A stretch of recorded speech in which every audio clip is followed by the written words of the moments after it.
Good morning student.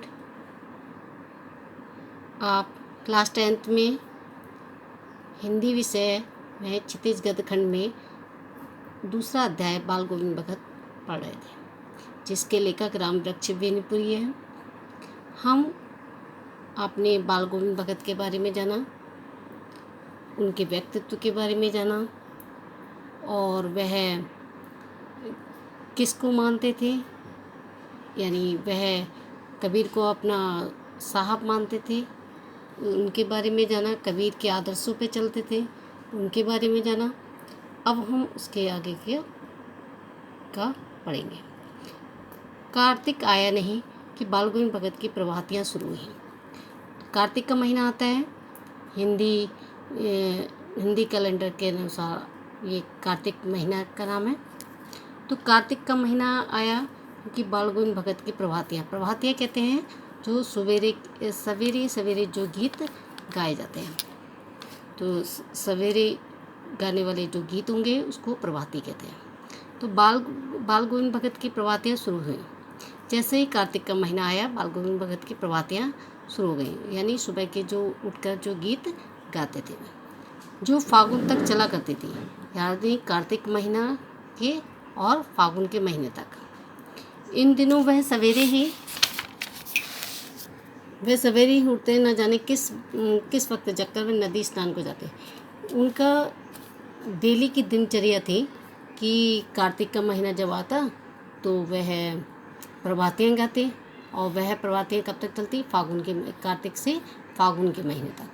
और वह सवेरे कब उठते थे, कब उठते थे यह पता नहीं चलता। वह नदी स्नान को गाँव से 2 मील दूर जाते थे। वहाँ से नहा धोकर लौटते और गांव के बाहर ही एक पोखरे के नीचे, पोखर कहते हैं तालाब को, तो यहाँ पे पोखर का प्रवाची आप करेंगे जलाशय तड़ाक। तो पोखर के नीचे वहाँ बैठकर क्या करते थे? अपनी खंजड़ी बजाते थे, जिसमें वो क्या करते थे? खंजड़ी मैंने बताया था आपको, एक वाद्य यंत्र हुआ जो ढपली से थोड़ा सा छोटा हुआ। तो खंजड़ी बैठकर बजाने लगते थे, और सब के सब वो जब वो कबीर के गीत गाते थे तो सारे के सारे दोहराने लगते थे। तो उनके हम कहेंगे कि उनकी बाल गोविंद भगत की दिनचर्या क्या थी। तो एक तो वो कार्तिक महीने में क्या करते थे? सवेरे प्रभाती गाते थे और नदी स्नान में 2 मील दूर चलकर वहाँ पे नहा धोकर लौटते थे।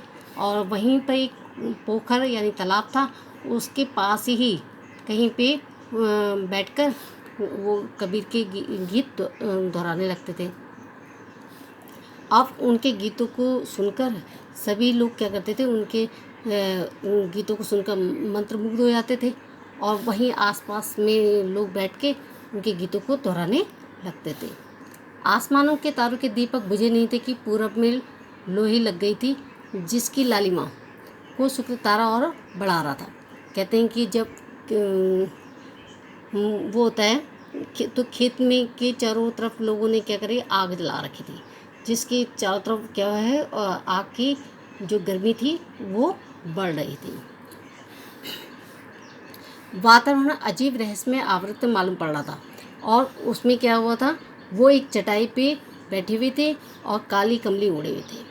जैसा कि हमने उनका बताया था कि व्यक्तित्व क्या था कि मंझोले कद के थे और कबीरपंथी टोपी पहनते थे, और एक लंगोटी, कमर में एक लंगोटी रहती थी, और क्या है, कंधे पर एक कमली मैंने बताया था आपको, कंबल।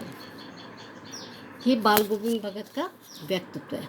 तो अपनी खंजड़ी बजाया करते थे, जिससे कि क्या होता था कि सारे के सारे मैंने बताया था उनकी क्या है, गाने को सुनकर मंत्रमुग्ध हो जाते थे।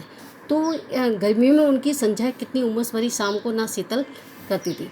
अब हम कहेंगे कि बाल गोविंद भगत कैसे उमस भरी शाम को एक शीतलता प्रदान करते थे। कैसे करते थे? वो वहाँ पे एक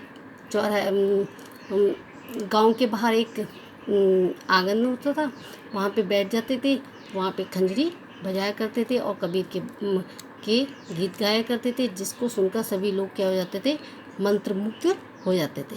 और जो एक शाम को वो क्या करते थे? एक उमस भरी शाम को भी शीतल कर देते थे। गांव के कुछ प्रेमी ही जुट जाते और खंजड़ियों को के वो गीत को वो सुना करते थे। बाल गोविंद भगत की संगीत साधना का चरम उत्कर्ष उस दिन देखा गया। अब वो उनकी डेली की यानी दिन की रोज की दिनचर्या ये थी कि वो क्या करते थे कि गंगा स्नान को 2 मील दूर पर जाते थे और वहाँ एक तालाब था, उसके किनारे भी बैठ के वो क्या करते थे, कबीर के गीत गाया करते थे।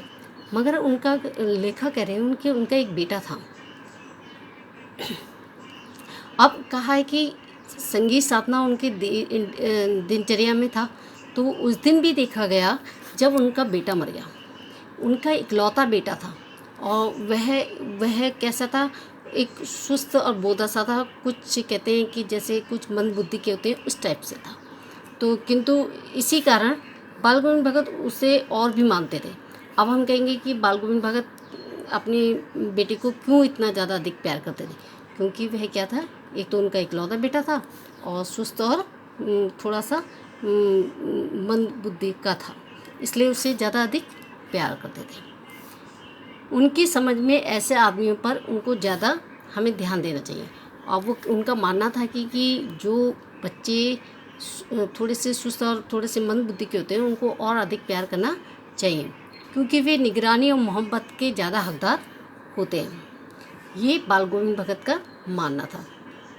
बड़ी सास से उन्होंने अपनी बेटी की शादी कराई और क्या था, जब उनका बेटा मरा था तो तब भी वह क्या कर रहे थे, कबीर के गीत गा रहे थे।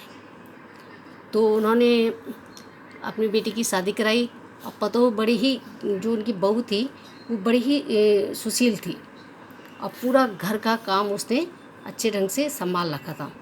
मगर उनका बेटा बीमार, इस खबर की लोगों को किसी को इस बात से कोई मतलब नहीं था। उनके वो कह रहे हैं बाल गोविंद भगत का बेटा मर गया और कौतूहलवश मैं उनके घर गया। लेखक का कहना है कि जब उनका बेटा मरा तो मैं क्या है जानने की जिज्ञासा से मैं उनके घर गया। देखकर दंग रह गया कि बेटे के आंगन में एक चटाई पर एक सफ़ेद कपड़े से ढक रखा था। एक बेटे को क्या कर रखा था, एक आंगन में एक चटाई पर सफ़ेद कपड़े से ढक रखा था। कहते हैं जब कोई व्यक्ति मर जाता है तो उसको कफन देते हैं, तो कफन कैसे रंग का होता है, सफ़ेद रंग का।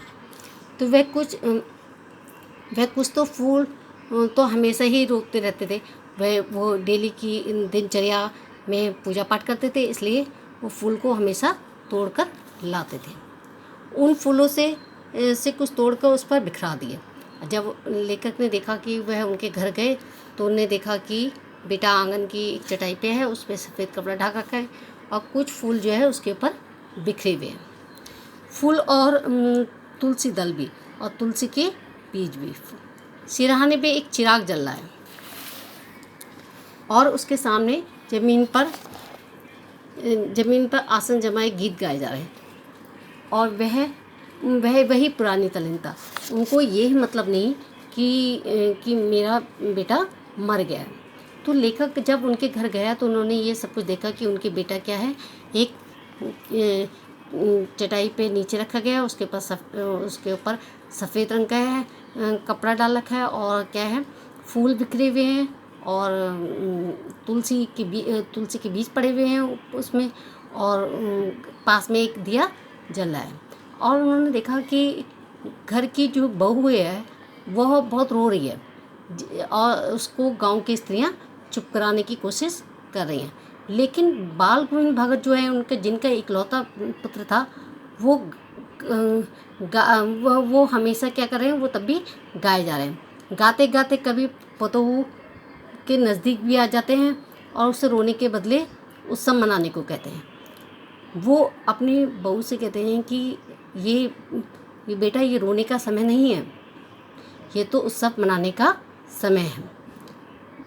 और वो जो उनकी बहू है वो क्या है, वह रोती जा रही है और वो कह रहे हैं कि यह तो क्या है, रोने का समय नहीं है बल्कि आत्मा से परमात्मा का मिलन है। यह आज का दिन जो है उत्सव मनाने का दिन है। अब इसके आगे का आप नेक्स्ट वीडियो में पढ़ेंगे। इन्हीं जो आपने अभी पढ़ा पाठ, इसी के आधार पर आपको प्रश्नों के उत्तर देने हैं।